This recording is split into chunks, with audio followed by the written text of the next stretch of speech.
बिस्मिल्लाहिर्रहमानिर्रहीम और अस्सलाम वालेकुम। 26 जुलाई और पाकिस्तान में हफ्ते की सुबह। आज की अहम तरीन खबरों में सबसे पहले वाशिंगटन डीसी से, जहां पर पाकिस्तान के वजीर खारजा और डिप्टी वजीर आजम इसहाक डार ने वाशिंगटन डीसी में बैठकर यह कहा है कि आफिया सिद्दीकी की 86 साला कैद की सजा दुरुस्त है, ड्यू प्रोसेस के बाद हुई है और हमें उस पर कोई एतराज नहीं है। जी हां, आपके कानों को धोखा नहीं लग रहा। मैं आपको उनकी वीडियो भी सुनवाऊंगा। ये बेशर्मी और बगैरती की स्टेटमेंट जनाबे इसहाक डार साहब ने बकलम खुद वाशिंगटन डीसी में अटलांटिक काउंसिल के एक इवेंट में बैठकर दी है। अटलांटिक काउंसिल के इस इवेंट में उनसे सवाल तो पूछा गया था पाकिस्तान में जो इस वक्त कॉन्स्टिट्यूशन की तबाही की गई है, रूल ऑफ लॉ की, ह्यूमन राइट्स की, फ्रीडम ऑफ स्पीच की, और जाहिर है इमरान खान और पाकिस्तानी अवाम के साथ जो सलूक रवा रखा गया है, उस पर सवाल था कि आप ये सब कुछ क्या कर रहे हैं, कब रिहा करेंगे अवाम को और इमरान खान को, कब जमहूरियत को वापस रिस्टोर करेंगे, कब ये आमरीत का निज़ाम वहां पर ख़त्म होगा। अब सवाल गंदम जवाब चना। इस सवाल का कोई जवाब नहीं था इसहाक डार फ्राडिये के पास, और क्योंकि कोई जवाब था नहीं तो बेचारी मासूम कह लें, निहत्ती कह लें, कमजोर आफिया सिद्दीकी को बीच में ले आए। सवाल उसके बारे में नहीं था, सवाल इमरान खान और जमहूरियत और आम पाकिस्तानियों के बारे में था। क्योंकि जवाब ना बन पड़ा तो इसहाक डार ने कहा कि देखें, आप लोगों ने आफिया सिद्दीकी को 86 साल की कैद दे रखी है, आपकी अदालतों में वो ड्यू प्रोसेस के तहत हुई है। क्योंकि वो ड्यू प्रोसेस के तहत हुई है, हमें उस पर कोई एतराज नहीं है, वो जो है वो दुरुस्त है और हम उस पर एतराज करने वाले कोई नहीं होते। I think we should not criticize anything. For example, if I say that Afia Siddiqui is here for decades and going to be God knows till when, so I think I will be unfair. If your due process of law has resulted in that action, the same applies to everybody. So there's no exception. मतलब यह था कि हम उस पर सवाल नहीं करते, आप इमरान खान और पाकिस्तान के अंदर जमहूरियत का सवाल ना करें। हम आपको पहले दिन से बता रहे हैं कि फील्ड मार्शल साहब और उनकी पूरी टीम इमरान खान को जेल में अंदर रखने के लिए किसी भी चीज का सौदा करेंगे, वो भले किसी और मुल्क को तस्लीम करने की बात हो, पाकिस्तान के न्यूक्लियर एसेट्स को खतरे में डालने की बात हो, या इंडिया की लार्जर हेजमनी मानने की बात हो, जो मानी गई पिछले 4-5 साल से। आपको याद होगा कि गार्डियन बताता रहा, बार बार बताता रहा कि हिंदुस्तान की रॉ जो है वो पाकिस्तान के अंदर घुसकर लोगों को कत्ल कर रही है।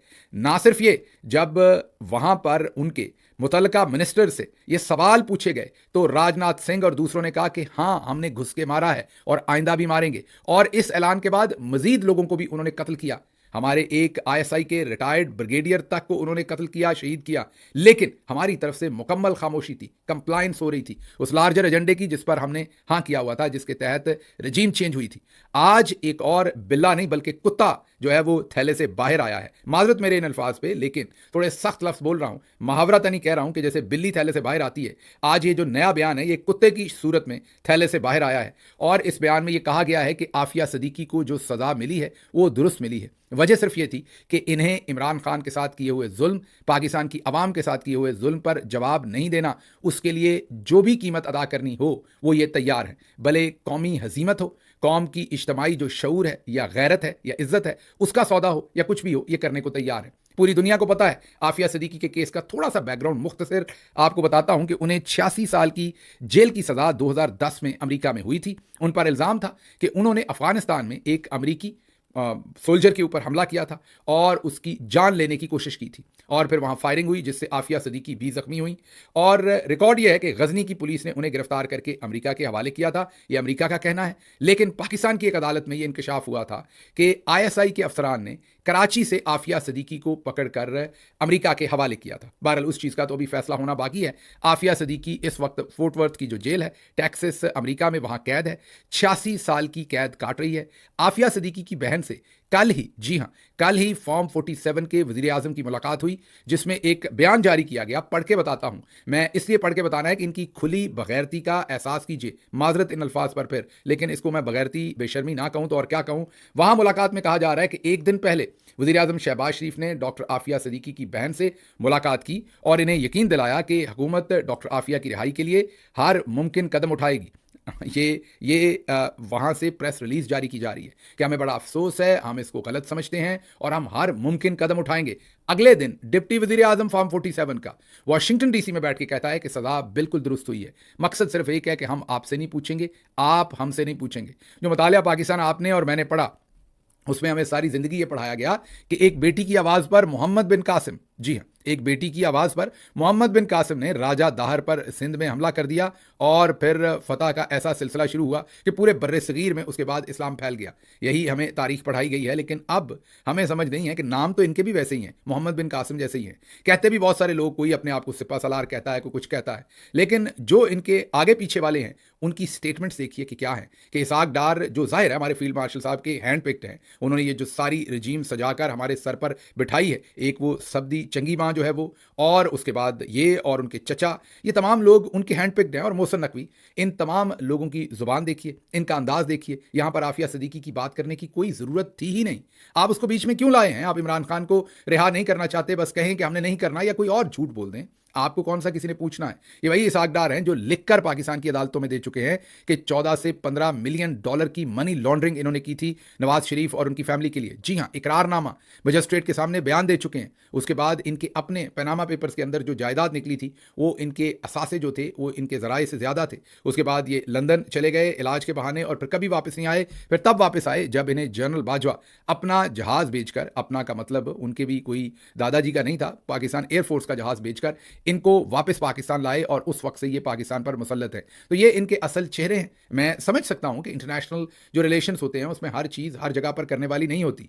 अगर आपको लगता है कि आप डॉक्टर आफिया सिद्दीकी का मामला सरेआम नहीं उठा सकते या कोई सख्त स्टेटमेंट नहीं दे सकते, आपको लगता है उससे पाकिस्तान के ताल्लुकात का या आपके ज़ाती जो निजी आपके रिलेशंस हैं वो ख़राब हो सकते हैं, तो आप इस तरह की बेहुदा बात तो ना करें। आप बात ही ना करें फिर आफिया सिद्दीकी की, टाल दें, कोई और बात कर लें। लेकिन ये वाली जो बेहूदगी आपने की है, बेशर्मी की है, इसकी समझ नहीं आती, लेकिन फिर आती भी है। ये एक तो पढ़े लिखे नहीं है, ऊपर से कोशिश नहीं करते, आवाम को बेवकूफ़ समझते हैं। याद करें वो ख्वाजा आसिफ जब अमेरिका आया था तो यहां आकर उसने कहा था कि इमरान खान इस्लामिस्ट है और हम लिबरल हैं। इमरान खान मजहबी इंतहा पसंद है और हम लिबरल हैं। लेकिन पाकिस्तान में ये इमरान खान को, इमरान खान के बच्चों को, इमरान खान की साबिक बीवी को यहूदी एजेंट कहते हैं। पाकिस्तान के अंदर ये इस्लाम के सबसे बड़े मुहक्किक कह लें या इन्हें दावेदार कह लें, वो बन जाते हैं। इमरान खान को वहाँ यहूदी एजेंट कहते हैं। अमेरिका में इमरान खान को सबसे सख्त मुसलमान कहते हैं। तो ये इसी तरीके से स्टेटमेंट्स बदलते हैं। इसहाक डार की जो दुर्गत हार्ट टॉक के अंदर बनी थी वो आपको याद होगी। यहाँ भी अंग्रेजी में बातचीत हो रही थी। अंधों में काना राजा है, नलायकों के अंदर ये एक थोड़ा सा पढ़ा लिखा है, अंग्रेजी हल्की फुल्की बोल लेता है, लेकिन उतनी की जितनी प्रेशर के बगैर हो। ज़रा सा सख्त सवाल पूछे, इवन यहाँ पर भी जब इस सवाल का जवाब दे रहे थे तो बगलें झांक रहे थे, इनको समझ नहीं आ रही थी कि मैंने अगला जवाब क्या देना है।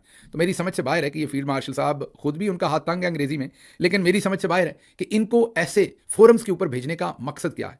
इन्हें ऐसी जगहों पर भेजें जहां पर ये गुंगे रहें। इनको माजी की आतें पड़ी हुई हैं, जब ये मिले जुले इंटरव्यूज़ करते थे। अब इनको समझ नहीं कि सोशल मीडिया का ज़माना है जो इनकी लुंगी सरे बाजार उतार देता है, लेकिन ये ना तो खुद समझना चाहते हैं और ना ही इन चीज़ों के ऊपर अमल करना चाहते हैं। अगली खबर की तरफ चलते हैं। अगली खबर जो है वो आपके सामने लंदन से रखते हैं, जहां पर 4 दिन तक एक मुकदमा चलता रहा है। मुकदमा चलता रहा है मेजर रिटायर्ड आदिल राजा, जो पाकिस्तान मिलिट्री के एक रिटायर्ड ऑफिसर है, अब तो उनका कोर्ट मार्शल भी हो चुका है, और उनके मद्दे मुकाबल थे आईएसआई के सेक्टर कमांडर राशिद नसीर। जी हां, brigadier retired Rashid Naseer regime change के अंदर वो इन्वॉल्व रहे। जनरल बाजवा ने उन्हें स्पेशली इंस्टॉल किया था। तमाम गंदे काम उनके हाथों करवाए गए थे। आदिल राजा ने अपने वीलॉग्स में कुछ स्टेटमेंट मेक की। ब्रिगेडियर रिटायर्ड राशिद नसीर ने उनके खिलाफ एक दावा किया लंदन में, और यह कहा कि इससे बरतानिया के अंदर मेरी शोहरत को नुकसान पहुंचा है। उन्होंने अपने मुकदमे के अंदर यह कहा कि असल में बरतानिया के अंदर मैं रिटायरमेंट के बाद यहां इंटेलिजेंस की नौकरी करना चाहता था। जी हां, राशिद नसीर जो रिटायर्ड ब्रिगेडियर हैं, सेक्टर कमांडर हैं आईएसआई के लाहौर के साबिक, उन्होंने लंदन की अदालत को बताया कि मैं वहां से रिटायरमेंट के बाद यहां पर आकर नौकरी करना चाहता था। आदिल राजा के इल्जामात के बाद मेरी उस नौकरी वाली बात खटाई में चली गई, मैं यहां नौकरी नहीं कर सका, मेरा नुकसान हुआ है, इसलिए आदिल राजा मुझे 50,000 पाउंड हर्जाने में अदा करे। उसके अलावा उन्होंने ये भी कहा कि मेरी बेटी और बेटे को मैंने लंदन में पढ़ाना था, और लंदन में क्योंकि मेरी शोहरत को नुकसान पहुंचा, मैंने इसलिए सोचा कि मेरी बेटी और बेटे के लिए यहाँ हालात अच्छे नहीं होंगे, इसलिए मुझे मजबूरन उन्हें, मजबूरी ज़रा चेक कीजिए, मजबूरन उन्हें क्या करना पड़ा। ये ऐसे ही है कि मजबूरन उन्हें मसलन मुझे बस पे सफ़र करना था, लेकिन मजबूरी में फिर मैंने बिजनेस क्लास में एयरप्लेन के अंदर सफ़र किया। ये इस तरह की उनकी मजबूरी है। उन्होंने कहा फिर मजबूरी में मैंने अपने बच्चों को अमेरिका पढ़ने के लिए भेजा। मजबूरी ज़रा चेक कीजिए कि लंदन में पढ़ाना था, आदिल राजा के वीलॉग्स की वजह से वहाँ मेरी शोहरत ख़राब की गई, मजबूरन बच्चों को मुझे अमेरिका भेजना पड़ा पढ़ने के लिए, उनके बच्चे यहाँ पढ़ रहे हैं। मुझे नहीं पता आदिल राजा के वकीलों ने ये बताया या नहीं कि उनके वीलॉग्स जो है वो लंदन के किसी चौराहे में खड़े होकर वो नहीं कर रहे थे, यूट्यूब पे कर रहे थे। तो अगर शोहरत आपकी लंदन में खराब हुई है तो आपकी शोहरत अमेरिका में भी खराब हुई होगी, क्योंकि वैसे ही लोग अमेरिका में भी सुनते हैं। तो फिर आपने अमेरिका में बच्चे क्यों भेज दिए अगर लंदन में इसलिए नहीं भेजे कि वहाँ आपकी शोहरत खराब हुई है? मुझे नहीं पता ये जो आर्गूमेंट है ये अदालत के अंदर किया गया या नहीं किया गया। बहरहाल इसको मुख्तसर आपके सामने रखने की कोशिश करता हूँ। 4 दिन ये केस डिस्कस हुआ। अर्श शरीफ का केस भरपूर तरीके से इसमें डिस्कस हुआ। जो इंपॉर्टेंट चीज़ें हुई वो मैं बता रहा हूँ। खुफिया एजेंसियों का जो पाकिस्तान में किरदार है, जिस तरीके से लोगों को उठाती हैं, मारती हैं, ज़बरदस्ती बयान लेती हैं, स्पेशली ISI का जो रोल है उसके ऊपर भरपूर तरीके से अदालत के अंदर डिस्कशन हुई। लंदन में इस अदालत में 3 गवाह आदिल राजा की तरफ से पेश हुए, शाहीन सबाई, कर्नल अकबर और शहजाद अकबर। इन तीनों ने कुरान करीम के ऊपर हल्फ दिया कि ये जो कहेंगे, सच के सिवा कुछ नहीं कहेंगे। शाहीन सबाई साहब रिपोर्ट करते हैं अदालत से कि जब यही ऑफर अदालत ने ब्रिगेडियर रिटायर्ड राशिद नसीर को की कि आप भी कुरान पर हल्फ दें कि आप जो कहेंगे, सच के सिवा कुछ नहीं कहेंगे, तो उन्होंने इनकार कर दिया। उन्होंने कुरान करीम पर हल्फ नहीं लिया। ये यहां से आपको याद होगा पिछले दिनों 9 मई के जो मुकदमात थे उसमें एक इंस्पेक्टर मुनीर था और कुछ और लोग थे जिन्होंने इनकार कर दिया था कुरान करीम पर हल्फ लेने से। एक ने तो अहराम में कहा था कि मैं झूठ नहीं बोल सकता और कॉल बंद करके चला गया था। तो जैसे पाकिस्तान में 9 मई के प्रोपेगेंडा केसेस के अंदर लोगों ने कुरान करीम का हल्फ देने से इनकार किया, खुद ब्रिगेडियर रिटायर्ड राशिद नसीर साहब ने जो खुद से मुकदमा किया हुआ था उसमें कुरान करीम पर हल्फ देने से मुकम्मल इनकार कर दिया। फिर शाहीन सबाई साहब ने जज को बताया कि आप कमरे में ब्रिगेडियर साहब को ना देखें, कमरे में there is an elephant in the room, उसको देखें। तो जज साहब ने कहा कि किसकी बात कर रहे हैं? उन्होंने कहा ISI की। बड़ा मसला ISI का, ब्रिगेडियर साहब भी उन्हीं को रिप्रेजेंट कर रहे हैं, ये पल्ले से पैसे तो नहीं लगा रहे इस सारे काम के, उन्हीं को रिप्रेजेंट कर रहे हैं ब्रिगेडियर साहब। तो उसके ऊपर अदालत में एक बड़ा कहका लगा। फिर शाहीन सबाई साहब ने बताया कि वो पिछले 10 साल से पाकिस्तान नहीं गए, लेकिन उन पर वॉशिंग मशीन चोरी का केस बना दिया गया पाकिस्तान में। जज को समझ नहीं आई। जज ने पूछा क्या बात कर रहे हैं, वॉशिंग मशीन मतलब क्या कहना चाह रहे हैं? उन्होंने कहा जी जज साहब, मुझ पर वॉशिंग मशीन चोरी का केस बनाया गया है, मैं 10 साल से कभी पाकिस्तान नहीं गया। आदिल राजा ने बताया कि मुझ पर डेट्स का केस कर दिया गया है। तो जज साहब ने पूछा डेट्स मतलब? जज को लगा किसी खातून के साथ डेट का या कुछ और, तो उनको समझ नहीं आई। उन्होंने कहा खाने वाली डेट्स, खजूरें, मुझ पर उसका मुकदमा किया गया। तो अदालत में फिर कहके लगे। अब इस केस का अगर तो आदिल राजा के खिलाफ फैसला होता है तो आदिल राजा को 50,000 पाउंड का जुर्माना हो सकता है। साथ ब्रिगेडियर राशिद नसीर मजीद 3.5 लाख पाउंड मांग सकते हैं, जो उनका अदालती खर्चा, क्योंकि उन्होंने बहुत महंगा वकील कर रखा है, तो तकरीबन 4 लाख पाउंड का खर्चा उनके गले पड़ सकता है आदिल राजा के। उसके ऊपर जज फैसला कर सकता है कि कितना जुर्माना करना है। तो ये वर्स्ट सिनारियो केस है आदिल राजा के लिए। गुड सिनारियो केस ये है कि आदिल राजा ये केस जीत जाएं और फिर ये सारा जुर्माना और इससे भी शायद ज्यादा जुर्माना ब्रिगेडियर रिटायर्ड राशिद नसीर के ऊपर पड़ सकता है। मेरी जिन लोगों से बात हुई जो इस केस से वाकिफ हैं वो कहते हैं कि लग ये रहा है कि केस का फैसला कहीं दरमियान में होगा। मतलब अदालत कहेगी आप अपने अखराजात बेयर करें, आप अपने करें और आइंदा एक दूसरे को डिफेम ना करें। अगर कुछ ऐसा होता है तो फिर ब्रिगेडियर राशिद नसीर साहब अपना खर्चा अदा करेंगे जो 3.5 लाख उन्होंने दिए हैं, और आदिल राजा अपना खर्चा अदा करेंगे। अभी ये कहना तो बहुत ही मुश्किल है कि इस केस का फैसला क्या होगा, क्योंकि जाहिर है आदिल राजा भी कोई जर्नलिस्ट तो थे नहीं, जैसे बहुत सारे लोगों ने बाद में वीलॉग और बहुत सारी चीज़ें की। तो जर्नलिस्टों की तो पूरी ट्रेनिंग होती है कि किस तरीके से स्टेटमेंट देनी है और उसमें से कैसे बचना है, कितनी देनी है, कितनी स्टेटमेंट, कहाँ नाम नहीं लेना, कहाँ लेना है तो उसके साथ क्या साबका लाका इस्तेमाल करना है, रिपोर्टेडली कहना है, मेरे ओपिनियन में कहना है, क्या कहना है। तो वो मेरा ख्याल उस टाइम सीधा ही बहुत कुछ बोल गए। तो अगर आप उस हिसाब से देखें तो हो सकता है टेक्निकली उन्हें सजा मिल जाए जिसका उन्हें पैसों वाइज नुकसान हो। लेकिन जो दूसरा फायदा उनको हुआ वो ये हुआ, और राशिद नसीर साहब को जो नुकसान हुआ वो ये हुआ कि 4 दिन तक मुसलसल पाकिस्तान की खुफिया एजेंसी ISI के बारे में लंदन की एक अदालत के अंदर डिस्कशन हुई। ये जिसने भी उनको मशवरा दिया था बहुत गलत मशवरा दिया था, क्योंकि जिन वकला से मेरी बात हुई उन्होंने कहा कि अगर आदिल राजा के खिलाफ भी फैसला आ जाए और अगर उनके पास वाकई बहुत सारे पैसे ना हो तो बहुत सारे लोग ऐसे हालात में, मैं ये नहीं कहता ऐसा होगा, लेकिन ऐसा हो सकता है कि आदिल राजा बैंकरप्सी डिक्लेयर कर दे, कह दें मेरे पास पैसे नहीं है। अगर बैंकरप्सी डिक्लेयर कर दें तो उनसे 1 टका भी नहीं लिया जा सकेगा। तो फिर हासिल क्या हुआ? शायद 2 दिन की खबरें आएंगी मीडिया में कि आदिल राजा को हरा दिया, आदिल राजा का मौकफ गलत था, अदालती फैसला हो गया, लेकिन वो पब्लिक एट लार्ज तो बाय नहीं करेगी। जो मौजूदा हालात हैं, जिस तरह के जुल्म किए जा रहे हैं, जो मैं आपको आगे दिखा सकता हूं, आज भी जिस तरह के पाकिस्तान के अंदर जुल्म हो रहे हैं। तो इसलिए मेरे ख्याल में जिसने भी यह मशवरा दिया था कि यह केस किया जाए बहुत ही अहमकाना मशवरा था, क्योंकि 4 दिन तक अदालत के अंदर मुसलसल वही बातें हुई जो आदिल राजा करना चाहते थे, और बहुत सारे लोगों ने अदालत में बैठ के कहके लगाए और उन बातों को सुना। भरपूर तरीके से अर्श शरीफ का केस हो, रजीम चेंज हो या पाकिस्तान के अंदर होने वाले मजालम हो, उनको भरपूर तरीके से वहां डिस्कस किया गया। तो मुझे समझ नहीं आई ये किसने उनको मशवरा दिया है और किसके मशवरे पर उन्होंने इतना बड़ा ये फैसला किया है और उनको जिसमें मेरे ख्याल में तो कुछ हासिल इसमें से ख़ास होने वाला नहीं है। तमाम चीज़ें मैंने कोशिश की हैं आपके सामने रखने की। आगे चलते हैं। अगली खबर हमने आपके सामने एक खबर रखी थी कि $100 मिलियन एक शख्सियत के बेटे ने, बड़ी ही वैसे वो शख्सियत बुरी है, उन्होंने अमेरिका में भी एक स्टेटमेंट दे के आपका दिल दुखाया था। अब वो कब दुखाया था, कौन सी स्टेटमेंट दी थी? बेशर्मी की स्टेटमेंट दी थी उन्होंने अमेरिका में। वो कब दी थी, अब दी थी, पहले कभी दी थी, ये मैं नहीं कह सकता, ये आपने खुद समझना है। तो बड़ी ही बेशर्म किस्म की वो शख्सियत है। उनके साहबजादे साहब जो हैं, उन्होंने ये मामला किया है और उनके साहबजादे ने ये जो $100 मिलियन का घाटा डाला है, रिपोर्टेडली दोबारा कहूँगा, ये गालिबन दुबई से भी बहुत सारे लोगों से पैसा लेकर ये काम डाला है। कहा यह जा रहा है कि अब वो दुबई नहीं जा सकते। रिपोर्टेडली कह सकता हूं क्योंकि बहुत सारे लोगों ने ट्वीट्स किए हैं, ये बताया है कि दुबई में ये पैसा इकट्ठा करके, और कुछ पाकिस्तानियों से जाहिर है, $100 मिलियन का घाटा, ये $100 मिलियन इन्वेस्टेड नहीं थे, $100 मिलियन का सिर्फ घाटा पड़ा है क्रिप्टो करेंसी के अंदर जिनमें लोगों का पैसा इन्वेस्ट किया हुआ था। अब जब हमने क्रिप्टो करेंसी को देखा है तो पता चला है कि तमाम के तमाम एसेट्स जो है क्रिप्टो करेंसी के, जितने भी कॉइन है वो ऊपर गए। मैंने खुद 2017 में क्रिप्टो करेंसी के अंदर, मैंने और मेरे बहुत अच्छे दोस्त डॉक्टर तूर हैं जो इनकोलॉजिस्ट हैं अमेरिका के अंदर, हम दोनों बैठे हुए थे और मजाक मजाक में हमने कुछ सिग्निफिकेंट अमाउंट जो हमारे हिसाब से सिग्निफिकेंट थी, हमने उसको क्रिप्टो करेंसी के अंदर इन्वेस्ट किया। लेकिन आज जब मैं मुड़ के देखता हूं तो शायद वो one of the best decision था, क्योंकि मेरे तो वो तमाम की तमाम चीज़ें जो हैं वो बहुत ही अच्छे तरीके से ऊपर जा रहे हैं, बल्कि बहुत ऊपर गए हुए हैं अभी वो तमाम के तमाम जो इन्वेस्टमेंट थी, जो कॉइन्स हमने 2017 में खरीदे थे। लेकिन यहां पर अगर हम पिछले एक साल के भी तमाम फिगर्स निकालें तो तमाम मेजर कॉइन्स ऊपर गए हैं। तो फिर ये किया क्या है? इन्होंने कहीं फ्रॉड तो नहीं कर दिया जिनके पैसे लिए हुए थे? क्योंकि नजर तो नहीं आ रहा कि क्रिप्टो में पैसे कहां जाया हो सकते हैं, वो तो ऊपर ही गया है। बिटकॉइन हो या दूसरे मेजर जितने भी कॉइन्स हैं वो ऊपर गए हैं। तो ये मामला किया गया, मुझे लगता है कि कहीं पंक्चर लगा दिया है। जैसे साइकिल की ट्यूब को पंक्चर लगाया जाता है, ऐसे लगता है कि इनको पंक्चर लगाना आता था, इन्होंने किसी की ट्यूब को या पंक्चर कर दिया है या पंक्चर लगा दिया है। अब ये है कौन सा टब्बर, आप खुद ही समझ लीजिए और सोच लीजिए। आगे चलते हैं। एहसन इकबाल साहब ने एक कॉलम लिखा है दी न्यूज़ पे। ये झूठे प्रोफेसर हैं, ये कभी भी, इन्होंने कोई पीएचडी डॉक्टरेट कोई रिसर्च नहीं की हुई, ये प्रोफेसर है नहीं, लेकिन नाम के साथ लिखते हैं। मास्टर्स इन्होंने किया हुआ है ज़रूर, लेकिन ये ऐसे ही झूठे प्रोफेसर बने हुए हैं। पाकिस्तान में चलता है, आपको पता है, एक तो ये पढ़े लिखे नहीं, नून लीग वाले ऊपर से कोशिश नहीं करते, तो इनके यहाँ इस तरह का बंदा भी चल जाता है।